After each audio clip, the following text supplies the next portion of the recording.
Hi viewers, I'm Zach Berly. Welcome to Carolina Forward Interviews, an ongoing series where we speak with our elected officials about the issues of today, the future of our state, and why it is that they do what they do. So I am here today with Representative Ager, who represents Buncombe County out west. First of all, Representative, thank you so much for your time. Well, thank you very much for having me and for all the work you guys do. So now you are, a Western representative, an area that is sometimes surrounded by a lot of red, but you're in a deep blue area. Just tell us a little bit about yourself, your family, and your background. So I grew up in Western North Carolina in Buncombe County on a farm. We had a dairy farm growing up. Wow. And, so spent a lot of time feeding calves and then milking cows. And the dairy farm kind of went under when I was a junior in high school, but I graduated from Reynolds High School in eastern Buncombe County, and then went on to the Naval Academy, spent 4 years there, and then spent 25 years in the Navy, sort of bouncing around. I was a helicopter pilot, spent a lot of time doing that, and then sort of spent the last 10 years of my career on the international stage, working in Turkey and Germany and Ukraine. Amazing. Well, thank you for your service. Now, with all of that, what would make you decide to go from a life of the military to a life of politics, which can often be so very different? What motivated you to do that? Well, that's a great question. And I'm not always sure what made me do it. I got strong-armed a little bit probably, but I think really what drove me to do it was the fact that I've been working on democracy and security policy issues overseas for the last 10 years. And it's really incredible what how important the United States is to democracy around the world. And I just started to worry about our democracy back at home. People seem so divided, and we didn't seem to be solving real problems on a regular basis. And I figured getting involved in politics was one way to figure out how it all worked. Yeah. So now I want to take a break and talk about something a little more fun before we get into the deep stuff. Now, hobbies, as far as that goes, is there anything that you do for fun in your area? Because there's so much to do. Yeah, it's a great spot. Buncombe County and really all of Western North Carolina has some incredible land, and that's something that I really, enjoy. And we've done a great job as a state of preserving a lot of that land. We've got a big national park out there, and I really love to get out and hike and hike up mountains. And, we have sort of a family rule that when you're 3, you have to hike up the mountain behind my parents' house without any carries. And so I guess I started early with hiking, and I love to ride horses. I really just love to be outside and do those things. So now, as far as issues go, what is most important to you? What are you most passionate about? So the 3 things that I really ran on, I think, are pretty centrist issues. I talked a lot about, broadband. It's really important out in Western North Carolina. So getting high-speed internet out to people in rural areas where there's just not a huge amount of people. And I think that's something that we're making progress on, but we've still got work to do. I talked a lot about mental health, and that's true for the veterans community, but also for really the people, I think really across the country. And so making sure that we have affordable, accessible mental health care options is really critical. And we've done some work on that, but there's a long way to go. And the last thing really is trying to bring farmers and environmentalists together to take care of our soil, air, land, and water. I think those are the 2 groups that really care the most about the land and our natural resources. And culturally, they don't often talk to each other very well, but I hope I'm in a good position to bring those folks together to get some common sense things done. Now, you're in the same boat, or I should probably say car, as some of your other fellow Western legislatures. You have a 4-hour commute one way to Raleigh, and that is brutal. How do you fit that in with your life? So, I'm fortunate. We've got 4 kids, and the youngest just turned 18, so they're semi on their own, not quite off the payroll, but they're able to function.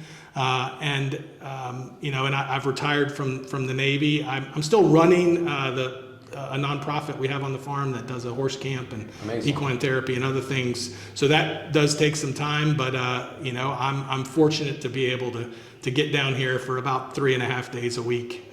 Hopefully not all year.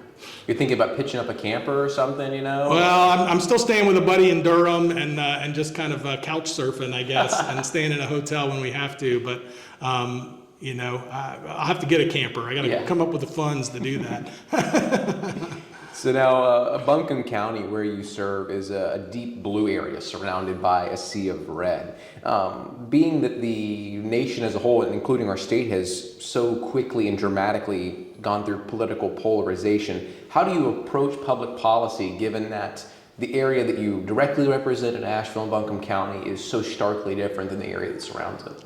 Well, I think, despite the stark sort of political difference between Buncombe County and the surrounding areas, there really are a lot of issues that we can work together in the West. And I think the western part of North Carolina, I think the people there are a little bit different than the people down here in the middle of the state. And so while there's certainly the polarizing issues that we're not going to be able to work with those folks on, there are a lot of issues where we can, and I think that's really the key is building relationships and figuring out how, as a delegation, we can help the people of Western North Carolina, which truly are often forgotten down here in Raleigh just because it is so far away.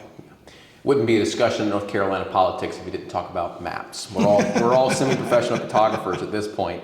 There's been a proposal about a gerrymander in Buncombe County that would carve out a heavily Republican district. Do you think that we will see a House redraw? I mean, I have a hard time believing it, but everybody tells me that we will. Yeah. So, it seems to me that if we were honest about it, that the maps that we ran on in the last election were passed fully through the General Assembly, the House maps, and the Constitution, the North Carolina Constitution is pretty clear that once you pass them, you don't get to go back and do it again. I'm not a lawyer, so I don't understand all the legal arguments, but I think, the arguments are different for the Senate maps and for the congressional maps, but for the House maps, in my view, if you really strictly read the Constitution, we ought to just stick with what we got.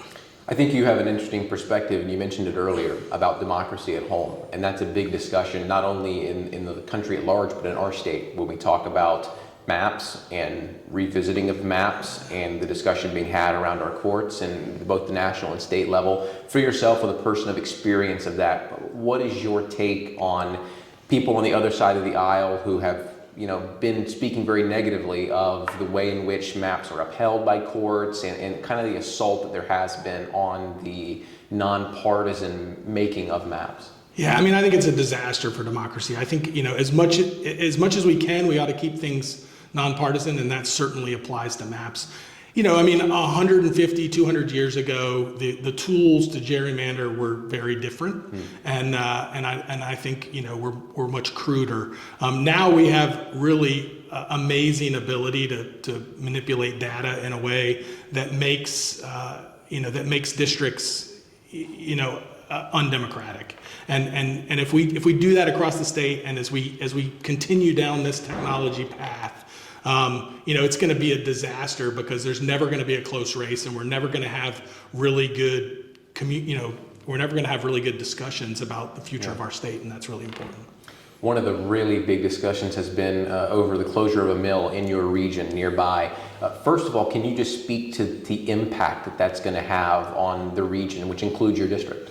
Yeah, we're talking 1,200 to 1,300 jobs in Haywood County, but just over the border in Buncombe County, or from Buncombe County. I think the statistics I've heard is 40% of the folks that work there live in Buncombe County. And Buncombe County is the economic driver for the region, so those folks are going to be looking for jobs in Buncombe County. And I think the other thing that we haven't quite understood is really the impact beyond those jobs. There's a lot of forestry work that goes on in the mountains, and there's a lot of people that are dependent on those jobs, and there's lots of other jobs that sell products to Champion that house those people that sell products to the people that work there. So the repercussions are going to be huge, and we've got to really come together across the political spectrum to help these folks. Well, thankfully, at the national level, the discussion has very much shifted on economic development, and President Biden has made it a priority to pass much legislation that focuses on this area. How important, not just specifically with this mill, but with economic development in a region that has seen a lot of exodus of opportunities, how important is that towards reversing the tide and making that a very important hub for whatever industry may pop up? Yeah, I think it's critical. Government, while government's not going to set up and run businesses, and they shouldn't, what the government can do is allow opportunity and really open up pathways and connect people. And that's what, creating a good business is all about, connecting people across the spectrum in all kinds of different ways. And so government can play a role there. And I think, Biden's plans are really helpful across the state. I mean, North Carolina is doing a great job growing as a whole. We've seen real growth in Asheville, but we need to spread that out to the rural areas. Now, Democrats in North Carolina have been on the ropes in the past few years, and this is all happening while the GOP has been moving further right.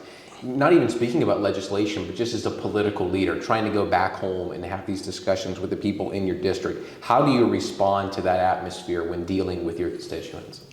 Yeah, I mean, it's hard. I mean, I really am, saddened by the fact that, there's so many people out there that at this point just don't want anything to do with politics. Yeah. Because politics is important. It's where we have conversations about the future of our country. It's where we have conversations about each other and how we can better succeed. And if people just check out from that, it really creates long-term challenges for us all, because we've got to learn to live together. We've got to learn to get to improve together. Mm-hmm. And so that's what I try to focus on is how do we have conversations. Partisanship is certainly the way we're organized, but in the end, we got to be able to talk to each other, and that's important. The Appalachian region, from the hills of Georgia all the way up to the upper reaches in West Virginia and Pennsylvania, have a long history of progressive politics, really. I mean, you can go back to the Civil War and find anti-slavery, pro-union sentiment there that was greatest of all the South. You can look all the way future into the 20th century with union building and mines and that sort of thing. For yourself to be an Appalachian person and to grow up in that area, to represent it now, how much pride does that bring you? Well, I think it's really, I really appreciate people giving me the opportunity to do this. Yeah. It's really fascinating to learn and to better understand what all the issues people have are.